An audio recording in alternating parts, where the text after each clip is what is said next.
समस्त पत्रकार बांधवांचं शिवसेना भवनात स्वागत। हिंदू हृदय सम्राट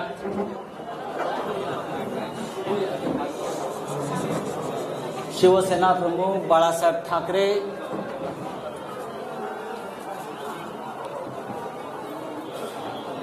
यांना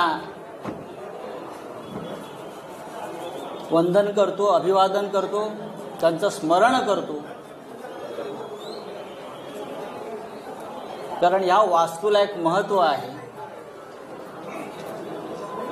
अनेक लढे शिवसेना प्रमुखांच्या नेतृत्वाखाली आम्ही याच वास्तूतून सुरू केलेले। या वास्तूने अनेक हल्ले पचवलेले आहेत। नुसते हल्ले नाही तर अतिरेकांचा हल्लाही पचवलाय। याच वास्तूच्या खाली बॉम्बस्फोट झालेले आहेत अतिरेक्यांकडून। माझ्या सोबत शिवसेना प्रमुखांचे आमचे सगळ्यांचे सहकारी आहेत, ज्यांनी शिवसेना प्रमुखांबरोबर वर्षानुवर्ष काम केलं। असे सगळे दिवाकर रावते उपस्थित आहेत, खूप दिवसांनी अडसूळ आहेत आमचे। विनायक राऊत, अनिल देसाई, आदेश बांदेकर, मुंबईच्या महापौर किशोरीताई पेडणेकर, अरविंद सावंत, मंत्री उदय सामंत, अनेक म्हणजे संपूर्ण शिवसेना इकडे उपस्थित आहे। मी माननीय उद्धव ठाकरे, माननीय मुख्यमंत्री आणि शिवसेना पक्ष प्रमुख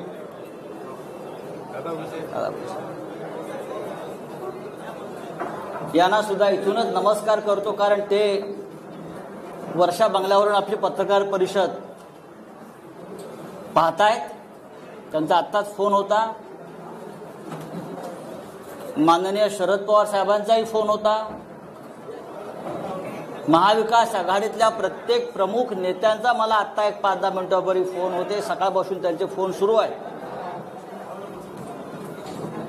आणि सगळ्यांनी आजच्या पत्रकार परिषदेला आपल्याला आशीर्वाद दिलेला आहे। आणि मला एवढंच सांगितलं, आप आगे बढ़ो, पुढे वा,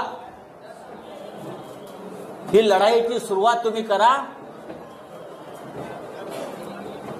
महाराष्ट्रावर, मराठी माणसावर त्या आक्रमणाविरुद्ध कोणीतरी रणशिंग फुंकायला हवं होतं। ते आपण या ऐतिहासिक शिवसेना भवनाच्या वास्तूतून फुंकतोय। बाळासाहेबांनी आम्हाला एक मंत्र दिला आणि तो आयुष्यभराचा मंत्र आहे। ते नेहमी सांगायचे आम्हाला, तू काही पाप केलं नसशील, तुम्ही काही गुन्हा केला नसेल, तुझं मन साफ आहे, तर कुणाच्या बापाला घाबरू नका। आणि आज उद्धव ठाकरे सुद्धा आपले पक्षप्रमुख याच पद्धतीनं ही शिवसेना पुढे घेऊन जात आहे। आजची पत्रकार परिषद घेण्याचं प्रयोजन यासाठीच आहे की आम्हाला संदेश द्यायचा आहे की महाराष्ट्र गांडूची औलाद नाही।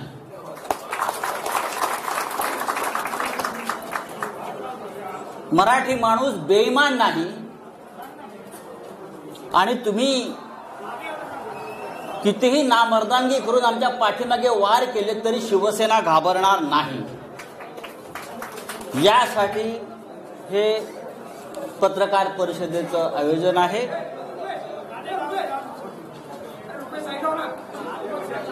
गेल्या काही दिवसापासून आपण पाहताय त्यांना पाडायचं आहे, घालवायचं आहे। आणि त्यासाठी केंद्रीय तपास यंत्रणांचा गैरवापर सुरू आहे। खोटे आरोप, बदनाम्या, केंद्रीय तपास यंत्रणांचा दबाव। एकतर तुम्ही सरेंडर व्हा, गुडघे टेका, नाहीतर सरकार आम्ही घालवू, अशा प्रकारच्या धमक्या सतत दिल्या जात आहेत। पहा ना, भारतीय जनता पक्षाचे जे प्रमुख लोक आहेत रोज तारखा का देत आहेत? या महाराष्ट्रामध्ये 170चं बहुमत असताना 170चं बहुमत असताना भारतीय जनता पक्षाचे लोक 2 दिवसांनी एक तारीख देतात. आता 10 मार्च नंतर आता अमुक, हे तुम्ही कोणाच्या भरोशावर ह्या तारखा देताय? व्यंकय्या नायडू यांना आम्ही एक पत्र लिहिलंय. त्या पत्रापासून सुरुवात झालेली आहे.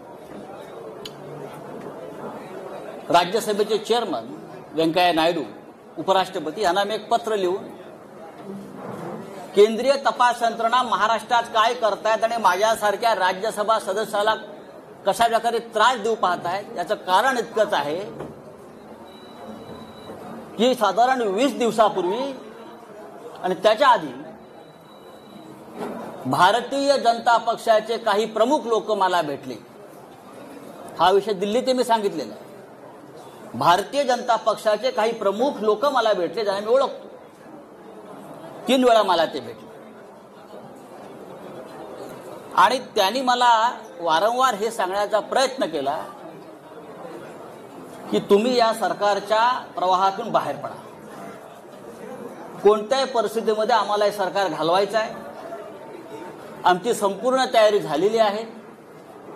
एकतर आम्ही इतर राष्ट्रपती राजवट आणू, नाहीतर काही आमदार आम्हाला आमच्या हाताशी लागतायत, त्यांना तोडून आम्ही हे सरकार बनवू.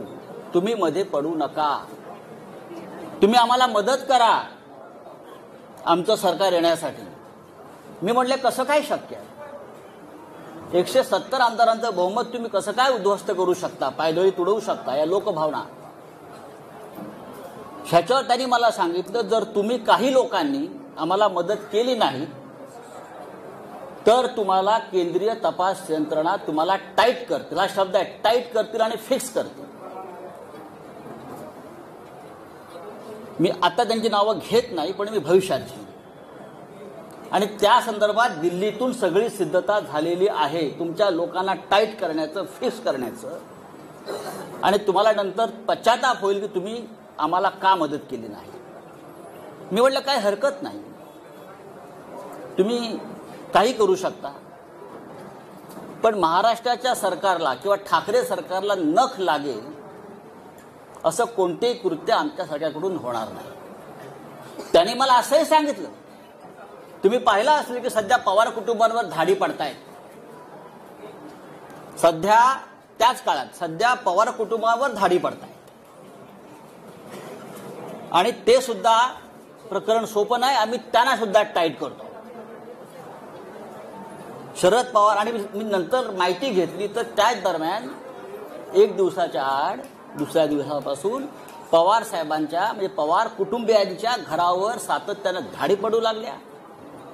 ईडीचे लोक हे त्यांच्या घरात, त्यांच्या मुलींच्या घरात, बहिणींच्या घरामध्ये 8-8 दिवस जाऊन ठाण बांधून बसले, बाहेर पडायला तयार नव्हते. आणि तिथे सुद्धा ह्याच प्रकारच्या धमक्या त्यांना दिल्या जात होत्या. मी जेव्हा त्यांना नाही सांगितलं की तुम्ही या भानगडीत पडू नका, आम्ही प्रतिकार करू, आम्ही प्रतिकार करू, सरकार पाडण्याचा प्रयत्न झाला तर महाराष्ट्रामध्ये ठिणगी पडेल, तेव्हा त्यांनी मला असं सांगतात ते की काही होणार नाही, आम्ही केंद्रीय पोलीस बल आणून सगळ्यांना थंड करू. ईडी तर आहेच, केंद्रीय तपास यंत्रणा आहेच. आणि तिसऱ्या दिवशी ताबडतोब माझ्यावर आणि माझ्या आसपासच्या लोकांवर ईडीच्या धाडी पडायला सुरुवात झाली. तिसऱ्या दिवशी अत्यंत वाईट पद्धतीने पहाटे 4 वाजता, पहाटे 3 वाजता आणि त्याच्या आधी धाड पडण्याआधी तो मुलुंडचा जो दलाल आहे तो पत्रकार परिषद घेतो आणि सांगतो की आता संजय राऊतांना अटक होणार आहे, आता ईडीचे लोक त्यांच्या घरी पोहोचणार आहेत, या माणसाच्या घरी पोहोचणार आहेत. हा काय प्रकार?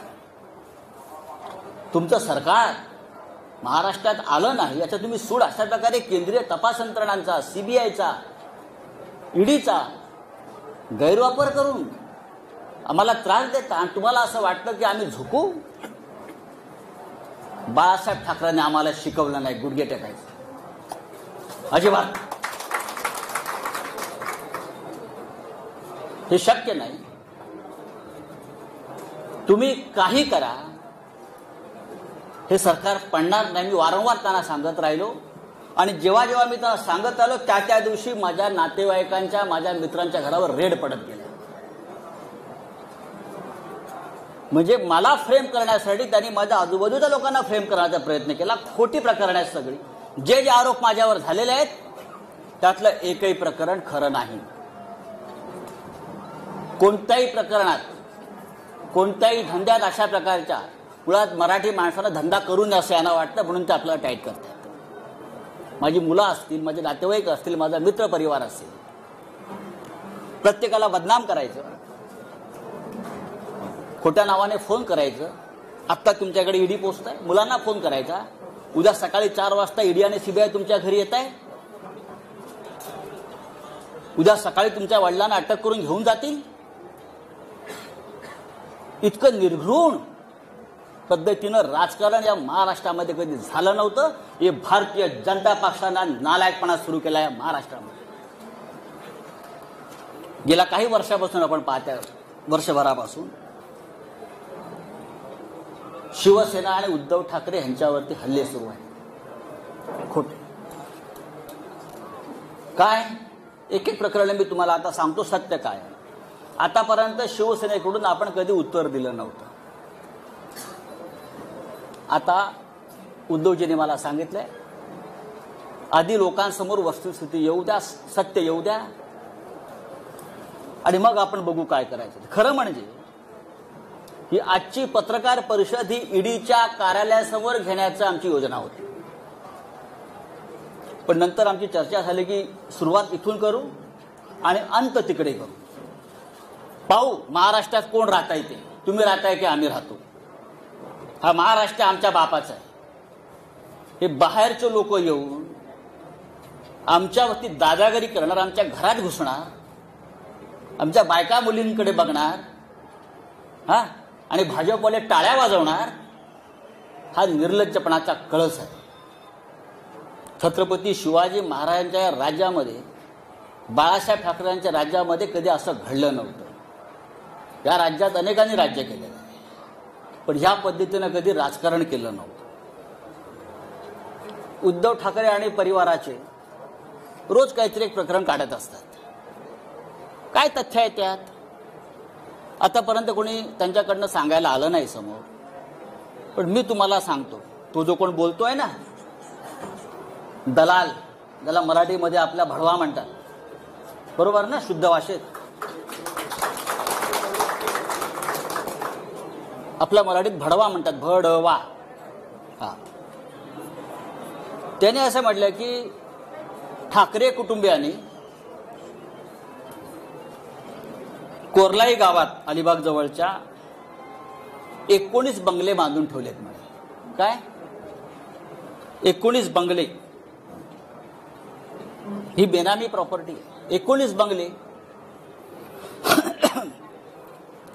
माझं आव्हान आहे त्या माणसाला, माझं त्या दलालाला आव्हान आहे, आणि आपल्या सगळ्यांना मी सांगतो, कधी सांगा आपण 4 बसेस करू आणि आपण त्या 19 बंगल्यामध्ये पिकनिकला जाऊ. आपण त्या बंगल्यात एक पिकनिक काढू सगळ्या पत्रकारांची.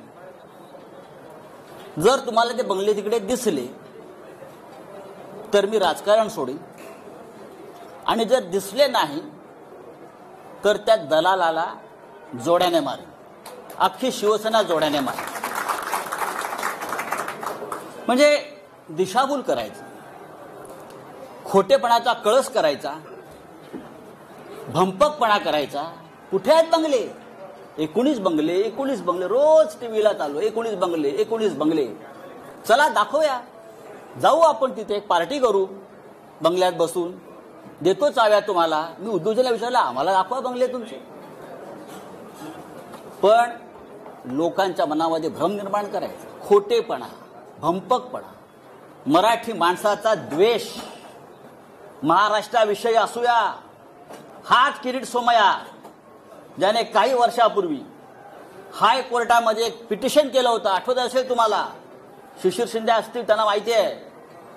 मराठी भाषा, बरोबर ना, मुंबईतून मराठी भाषा शालेय शिक्षणात सक्तीचे असू नये यासाठी जो माणूस कोर्टात जातो आमच्या मराठी भाषेविरुद्ध, त्याच्याकडून तुम्ही काय अपेक्षा करता? हा भारतीय जनता पक्षाचा फ्रंटमॅन आणि मराठी कट्टा चालवतात हे लोक मुंबईमध्ये, महानगरपालिका मराठी कट्टा.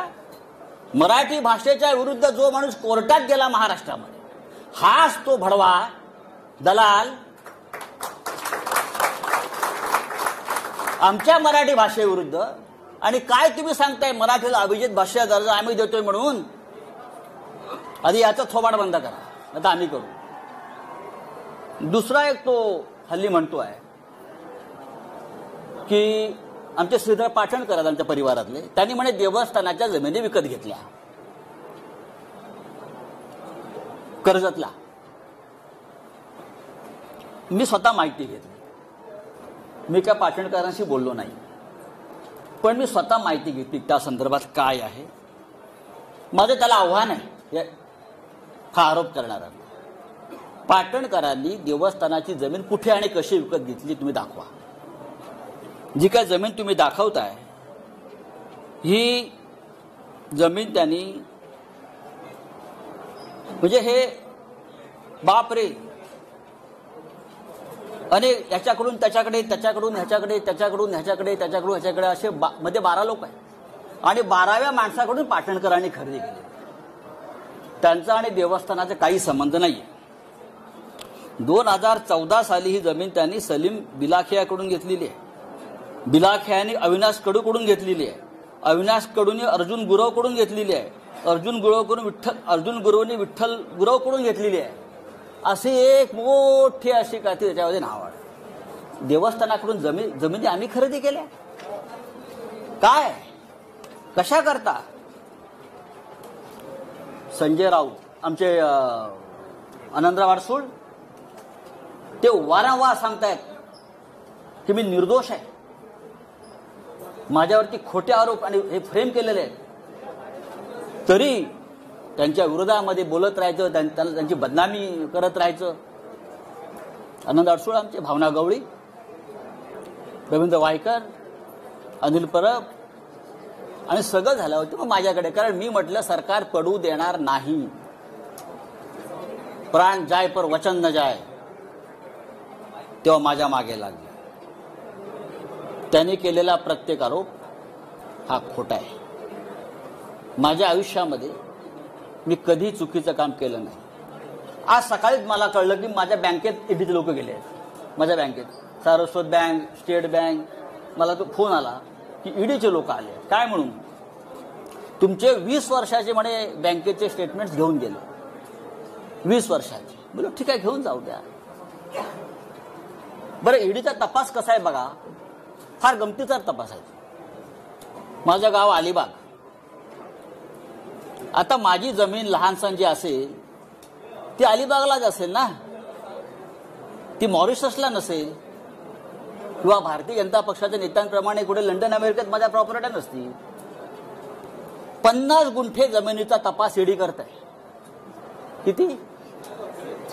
50 गुंठे जमिनीसाठी ईडीच्या लोकांनी गेल्या 15 दिवसापासून त्या गावातल्या, किहीम गावातल्या आणि इकडल्या मुंबईतल्या त्यांच्या नातेवाईकांना, म्हणजे कोणाची 2 गुंठे जमीन, कोणाची 1.5 गुंठे जमीन, अशा आम्ही पूर्वी घेतलेल्या जमिनी मिळून 50-55 गुंठे, टोटल 30-40 लाखाच्या पुढे व्यवहार नसेल.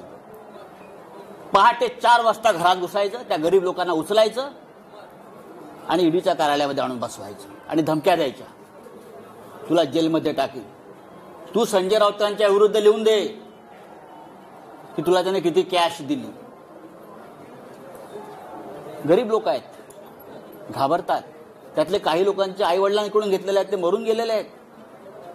बरं का, 12-12, 14-14 तास बेकायदेशीरपणे त्यांना डांबून ठेवण्यात आलं. कोणत्या कायद्यानं? कोणता तपास आपण करताय? 55 गुंठे जमिनीचा तपास ईडी करताय. किती मोठं काम आहे ईडी समोर. धमक्या देतायत, दादागिरी करतायत. जेल में डालेंगे, इधर नहीं तिहाड़ के जेल में डालेंगे, तिहाड़ के. सगळ्यांचं नोटिंग झालेलं आहे. हे कोण आहेत ते बघू 2024 नंतर काय करायचं ते. ही कोणती पद्धत आहे? आमच्या मुलीच्या लग्नाच्या हिशोबाला लागलेत फुलवाले, पताकावाले. आश्चर्य वाटेल, मेहंदीवाल्याकडे पण गेले. मेहंदीवाल्याकडे गेले. मेहंदी हे नेल पॉलिश करणारे. कितना पैसा दिया, कितना पैसा दिया? हे ईडीचं काम. हे ईडीचं काम. गुजरातमध्ये 25,000 कोटीचा घोटाळा झाला. त्यांच्या डोळ्यासमोर 2 वर्ष FIR नाही घेतली तुम्ही. 1 वर्षापूर्वी मुंबईत एक लग्न झालं एका भारतीय जनता पक्षाच्या नेत्याच्या मुलीचं. आम्ही काय बोललो का? ते वनमंत्री होते म्हणून त्यांनी त्या लग्नाचा सेट जंगलाचा केला, जंगलाचा. आणि त्याला फील यावा जंगलाचा म्हणून ते कार्पेट टाकलं होतं. त्याची किंमत 9.5 कोटी रुपये होती. ईडीला काय दिसलं नाही का? हे आम्ही म्हणतो घरातलं लग्न आहे, घरात शिरायचं नाही. पण आमच्या घरात तुम्ही शिरता अशा पद्धतीने. म्हणजे ही काय पद्धत काय? मुलांच्या घरात तुम्ही शिरताय, मुलांच्या दुकानात शिरताय, मुलांच्या कामाच्या ठिकाणी शिरताय, दादागिरी करताय, देख लेंगे बोलताय. अरे बघा ना, मी सांगतो बघा. मी पहिला माणूस आहे सांगणारा की बघा म्हणून. बघूनच घ्या. जेलमध्ये टाकणारा टाका, मी जायला तयार आहे. पण माझ्याबरोबर तुम्ही सुद्धा असाल सगळे. आता मी काही गोष्टी तुम्हाला सांगतो, हळूहळू त्या सांगायला हव्यात.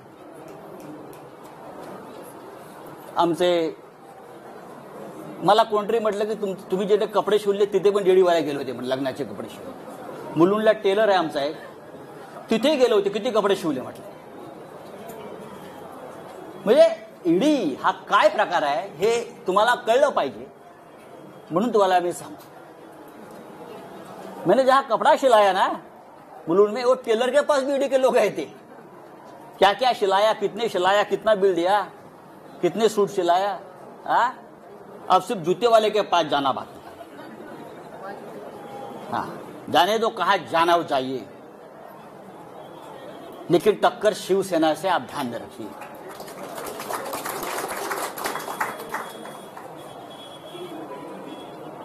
एक दूध वाला है हरियाणा में. हरियाणा में एक दूध वाला है, मिल्कमैन सरवर. मैं पूछना चाहता हूं ईडी से, क्या आप ये नरवर को पहचानते हो? सिर्फ 5 साल में एक दूध वाला 7,000 करोड़ का मालिक कैसे बन गया? किसका पैसा है?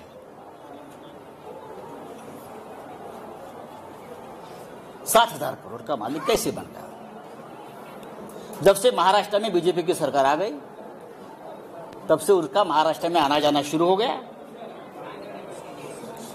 बीजेपी के नेता मुख्यमंत्री के घर में उनका तो खुला आना जाना रहता था. उसके बाद उसकी प्रॉपर्टी बढ़ने गई. किसका पैसा उसके पास है? किसने किया मनी लॉन्ड्रिंग? मैं ये मनी लॉन्ड्रिंग की जो केसेस है नरवर की और सब की, आप बीजेपी के नेताओं की यहां की, जल्दी में दे रहा हूं, जल्दी दे रहा हूं. 7,000 करोड़ में से 3,500 करोड़ ये महाराष्ट्र से गए हैं. 3,500 करोड़ की प्रॉपर्टी महाराष्ट्र में जो उनको प्रोजेक्ट मिले, महाराष्ट्र से जो करप्शन हुआ है पहले वाली सरकार में, वहां से गई है.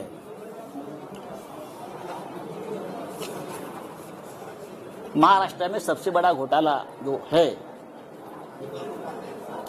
फडणवीस सरकार के काल में बहुत हो गए, लेकिन सबसे बड़ा घोटाला हुआ है महा आईटी में. 25,000 करोड़ का घोटाला है. 25,000. कौन है अमोल काळे? कहां छुपाया उसको बताइए. हु इज अमोल काळे? हुईज विजय ढवंगाळे, सबके अकाउंट्स, सबके लिंक्स, सबके मनी ट्रांजैक्शंस, सबके किसके साथ जुड़े हैं, बिना टेंडर किसको कॉन्ट्रैक्ट मिले हैं, पैसा कहां कहां गया है, 2 दिन में जाएगा ईओडब्ल्यू के पास, फिर जाएगा ईडी के पास। 5,000 करोड़ का तो हिसाब मेरे पास आया है, 5,000 करोड़ का हिसाब मेरे पास आया है, वो जाएगा। हमारी 1 गुंठा जमीन आप निकाल दो, हमारे कितने बंगले, 19 बंगले निकाल रहे हो जो नहीं है जमीन पर। हाँ, मैं सेंटर ही हूं, आप मुझे नहीं बदल सकते। आप मुझे बताइए, ईडी के पास काम नहीं है क्या? जो हमारे जैसे मिडिल क्लास लोग जो है महाराष्ट्र में, उनके पीछे पड़े हो। पढ़ना है तो पढ़ लीजिए, लेकिन आपने गलत आदमी से पंगा लिया है। आपने शिवसेना से पंगा लिया है, आपने महाराष्ट्र से पंगा लिया है। मैं इतना आपको बताना चाहता हूं। अब मैं वापस आता हूं, परत आता मी येतो। तुमचे प्रिय जे रोज असतात ना ततपप करत, त्यांनी म्हणे पीएमसी बँक घोटाळा काढला, पीएमसी बँक घोटाळा। दुसरे काढलंय पत्राचाळ, आणि पीएमसी बँक घोटाळा पत्राचाळीशी त्यांनी आमचा सगळ्यांचा संबंध लावला। माझं तिथे बँकेत कधी खातं नाही, मला ती बँक कुठे माहित नाही। पत्राचाळ मी अद्याप बघितलेली नाही। ठीक आहे, माझ्या आसपासचे मित्रपरिवार त्या व्यवसायात पुढे असतील, मला माहित नाही, असू शकतात माझे। आणि मी कधीही ज्यांची ज्यांची नावं घेतली आहेत ते सगळे माझे मित्र आहेत, मी कधी टाळणार नाही, मी पळपुटा नाही, माझे मित्र आहेत ते, आणि माझे मित्र आहेत म्हणून त्यांना फ्रेम केलेलं, हे पण मला माहिती आहे, मला त्रास देण्यासाठी। आता हे जे कोणी आहेत तुमचे दलाल, भडवे ज्याला आपण मगाशी म्हणत होतो, ते वारंवार जे सांगतायत की पीएमसी बँक घोटाळ्यातले पैसे हे वापरतायत, आले आहेत। राकेश वाधवान, मला वाटतं नाव त्यांचं, राकेश वाधवान हे पीएमसी बँक घोटाळ्यातला एक असा आरोपी आहे। तो बिल्डर आहे मोठा, तो होता। बरंच काय काय सांगतात, आमचे सगळ्यांशी त्याचे संबंध आहेत आणि पीएमसी बँक घोटाळ्यातले पैसे आम्ही वापरतो आहोत। आता फार एक महत्वाची गोष्ट मी तुम्हाला सांगतो। राकेश वाधवानला त्या काळात कोण ओळखत नव्हतं, सगळेच ओळखत होते। राकेश वाधवानच्या खात्यातून बीजेपीच्या अकाउंटला 20 कोटी रुपये गेलेले आहेत पक्षनिधी म्हणून। बीजेपीच्या अकाउंटला 20 कोटी ऑफिशियली गेले आहेत राकेश वाधवानच्या, हे सगळ्यांना माहिती आहे। पण आता हे जे महाशय बोलतात आमच्यावर कि राकेश वाधवान, पीएमसी बैंक घोटाला, भ्रष्टाचार,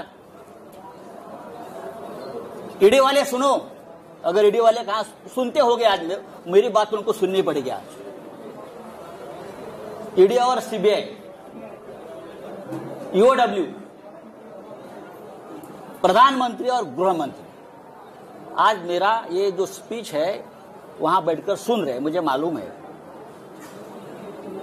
ये जो है अभी किरीट सोमैया ना, क्या उसका नाम, हाँ, वो बोलता है कि राकेश वाधवान एक भयंकर मानुस है, उसने भ्रष्टाचार किया है, पीएमसी बैंक घोटाला किया है, लोगों का पैसा डुबाया है।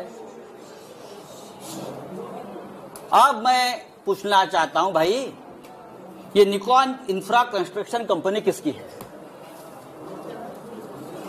निकॉन इंफ्रा कंस्ट्रक्शन कंपनी किसकी है? ये कंपनी किरीट सोमैया की है, उसका फैमिली की है, नील किरीट सोमैया की है, और वो राकेश वाधवान का पार्टनर है।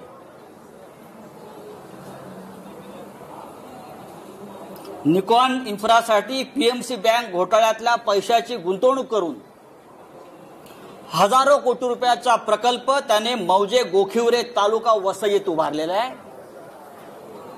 हे मी पुराव्यासह सांगतोय. पीएमसी बँक घोटाळ्याचा मास्टर माइंड एचडीआयएलचा राकेश वाधवानशी यांचा थेट आर्थिक संबंध आहे. पीएमसी बँक घोटाळ्यातल्या प्रकरणात ब्लॅकमेल केलं यांनी आणि वाधवानकडून कोट्यावधी रुपयाची जमीन यांनी आपला एक फ्रंटमॅन आहे लाडानी म्हणून त्याच्या नावावर घेतली आणि प्लस कॅश पण घेतली यांनी. ही कॅश 80 ते 100 कोटीच्या घरात पीएमसी बँक घोटाळ्याची ब्लॅकमेल करून आणि जमीन घेतली आपल्या फ्रंटमॅन लाडानी. त्याचं नाव सांगतो मी तुम्हाला पूर्ण. लाडानीच्या नावावर त्यांनी ती घेतलेली आहे जमीन पूर्ण वसई. आणि गोखिवरे वसई येथे ही 400 कोटी रुपयाची जमीन फक्त 4.5 कोटी रुपयाला घेतली. अशा 2 जमिनी त्याने घेतलेल्या आहेत. एक जमीन 7 कोटीला घेतली आणि त्या जमिनीवर जी कंपनी आहे या कंपनीचा डायरेक्टर नील किरीट सोमया निकॉन फेज 1 आणि निकॉन फेज 2 हे हजारो कोटीचे प्रकल्प उभारले जात आहेत. हा सगळा पीएमसी बँकेतला पैसा. एन्व्हायरमेंट क्लिअरन्स नाही. एन्व्हायरमेंट क्लिअरन्स नाही. अनेक नियमांचं पायमल्ली केलेली आहे. राष्ट्रीय हरित लवादानं जर आता ऍक्शन घेतली तर त्याला 200 कोटी रुपयाचा दंड होईल. माझं आदित्य ठाकरे पर्यावरण मंत्री यांना आवाहन आहे ताबडतोब यात लक्ष घाला आणि या प्रोजेक्टच्या संपूर्ण परवाने रद्द करा आधी. आणि ईओडब्ल्यूनं पीएमसी बँक घोटाळ्यामध्ये किरीट आणि नील सोमयाला ताबडतोब अटक करा. पीएमसी बँक घोटाळ्याच्या आधी किरीट सोमयाच्या अनेक जवळच्या लोकांनी बँकेतून पैसे काढून घेतले. मी तुम्हाला नंतर ती यादी देणार आहे. म्हणजे याला घोटाळा होतोय माहिती आहे. मुळात पीएमसी बँक घोटाळ्यातल्या या माणसानं किरीट सोमयाच्या माणसाला जमीन का विकली 2015 साली? तेव्हा घोटाळा सुरू होता ना. हा भ्रष्टाचाराविरुद्ध लढणारा माणूस स्वतः हा आम्हाला अक्कल शिकवतोय, आम्हाला ज्ञान देतोय. हे एक लक्षात घ्या.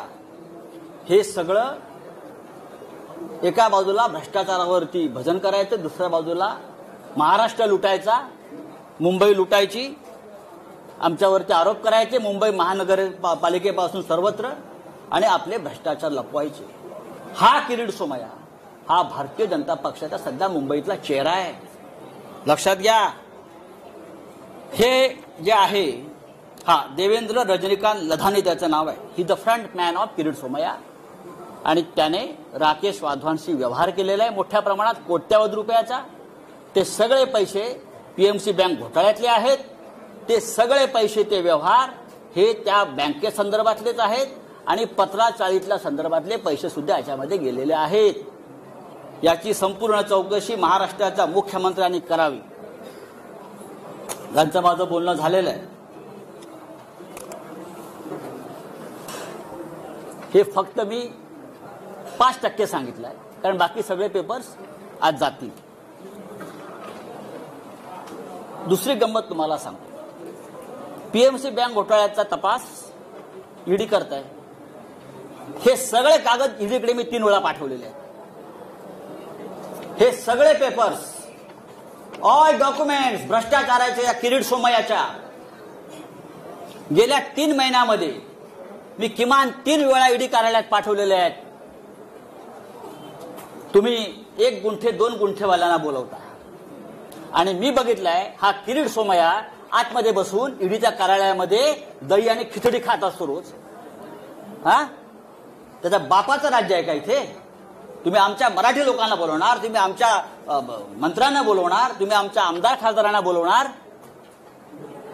और ये जो लोग हैं ईडी का करप्शन इस हद तक है कि ये सब लोग ईडी के वसूली एजेंट बन गए. और मैं ये बहुत दावे के साथ कहता हूं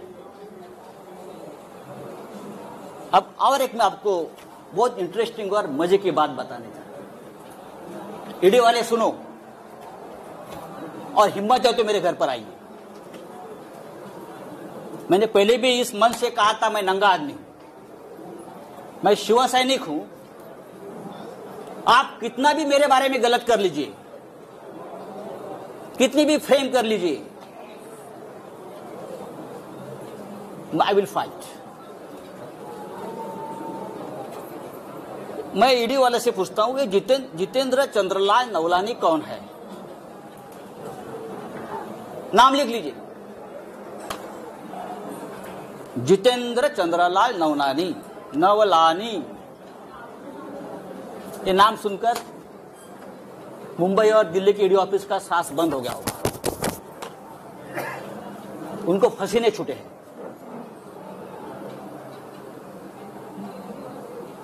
चार महीने से मुंबई के जो बिल्डर्स है बड़े बड़े, उनसे वसूली चल रही है ईडी के नाम पर। मुंबई के 70 बिल्डर, प्रतिष्ठित बिल्डर, उनसे ईडी के नाम पर जो वसूली हो रही है उसको ईडी को भी पता है, कुछ अधिकारियों को पता है। ये कौन है, ये किसके लोग हैं, सब डेटा मेरे पास है। और मैं सबसे पहले प्रधानमंत्री मोदी जी को इस बारे में, जैसे वेंकैया जी को लिखा है, मैं मोदी जी को लिखूंगा, मैं अमित शाह जी को लिखूंगा। बाद में जानकारी यही जगह से आपको दूंगा। जितेंद्र नवलानी, फरीद शमा, रोमी और फिरोज शमा, ये चार किसके एजेंट हैं? मुंबई के 60 बिल्डरों से लोगों ने लगभग 300 करोड़ रुपए जमा किए हैं। कहां हो गया उसका मनी लॉन्ड्रिंग, मैं आपको बता दूंगा जल्दी। उसमें कितने ईडी के अफसर शामिल हैं, कहां बैठते हैं, कहां खाते हैं, कहां पीते हैं और क्या अय्याशी करते हैं, यह मैं देश को बताऊंगा। चाहे आप मुझे गोली मारो, आप मुझे जेल में डालो, आप कुछ भी करें, मैं आपसे डरने वाला नहीं हूं। आप करिए, आपको जो करना है करिए। अभी जो बात मैंने आपसे कही है, या आप बात समझ लीजिए, महाराष्ट्र को बदनाम करना की एक बहुत बड़ा साजिश है। महाराष्ट्र, बंगाल और झारखंड, ये 3 राज्यों की सरकार गिराने की साजिश चल रही है और ईडी और सीबीआई का हथियार बना रहे हैं। हमारे जैसे लोग जो पार्टी के लिए अपनी जान देने को तैयार है, हमारे जैसे लोग, हम सबको तकलीफ देंगे, धमकाएंगे, डराएंगे। लेकिन भाई, आपने हमारा डीएनए अभी तक देखा नहीं है क्या है। ऐसी कोई जेल बनी नहीं है कि मुझे 2 साल तक जेल में रखे। हमने बहुत देखा है जिंदगी। आइए, अरे बच्चों को धमकाते हैं लोग, ईडी वाले छोटे छोटे बच्चों को धमकाते हैं। 80 साल के एक बुढ़े को पकड़ कर लेके गए अलीबाग से, 80 ईयर्स ओल्ड, हार्ट पेशेंट है। वो रो रहा था कि मुझे अब याद नहीं है भाई, इतने साल का एक ट्रांजैक्शन है, मुझे कैसे याद होगा 2-4 लाख का ट्रांजैक्शन है। तू यहां ही मरेगा, तू घर में नहीं जाएगा। इस प्रकार से ईडी के अधिकारी ने उसको धमकाया। अमित शाह, मोदी जी से मेरा ये निवेदन है, क्या यही आपकी डेमोक्रेसी है? आप इमरजेंसी के बारे में बड़े बड़े भाषण देते हो, आक्रोश करते हो, और ये आपकी एजेंसी। अरे हमसे लड़ो ना। जिस दिन मेरे रिलेटिव्स के ऊपर, मेरे दोस्तों के ऊपर रेड्स हो रही थी और इनोसेंट लोगों को पकड़कर लेके जा रहे थे, उस रात को मैंने अमित शाह जी को फोन किया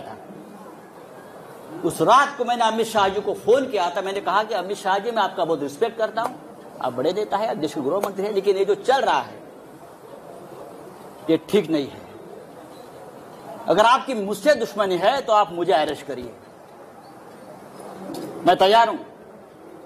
आप मुझे टॉर्चर कीजिए, लेकिन आप मेरे नजदीकी, मेरे दोस्त, मेरे रिलेटिव्स, मेरे बच्चे, आप उनको क्यों टॉर्चर कर रहे हो आपकी एजेंसी? मैंने कहा उनको, और भी मैंने लोगों से बात की। ये शिवसेना भवन है, बाला साहब ठाकरे जी से हमने हमेशा प्रेरणा ली है। ये महाराष्ट्र है, ये छत्रपति शिवाजी का महाराष्ट्र है। मैं इतना ही कहूंगा, आप करिए कुछ भी, हम झुकेंगे नहीं, हम डरेंगे नहीं, हम झुकेंगे नहीं, लेकिन आपको झुकाएंगे हम। किसी भी हालत में महाराष्ट्र में ठाकरे सरकार रहेगी और 2024 में भी देश में परिवर्तन होगा। तभी डराने वाले, धमकाने वाले कहां होंगे, इतना मैं कहूंगा। जो मुझे बात कहनी थी मैंने कह दी है। मुझे लगता है नो क्वेश्चन आंसर्स, ये काफी है। और ये बात अब तक, ये कहानी पूरी नहीं हुई है, ये ट्रेलर है। आने वाले समय में कुछ वीडियो, कुछ क्लिप्स और डॉक्यूमेंट्स लेकर मैं सामने आ जाऊंगा। मैं देखता हूं कौन क्या करता है। आप दिल्ली में, कुछ लोग गए, दिल्ली में जाओ, नहीं तो जो बाइडेन के पास जाओ, मुझे कोई फर्क नहीं पड़ता है। मैं शिवसैनिक हूं, मेरी जिंदगी संघर्ष में गई है, लड़ाई में गई है। बाला साहब ठाकरे जी का मुझे हमेशा आशीर्वाद मिला। हम सबको, हम हारने वाले नहीं है। जय हिंद, जय महाराष्ट्र।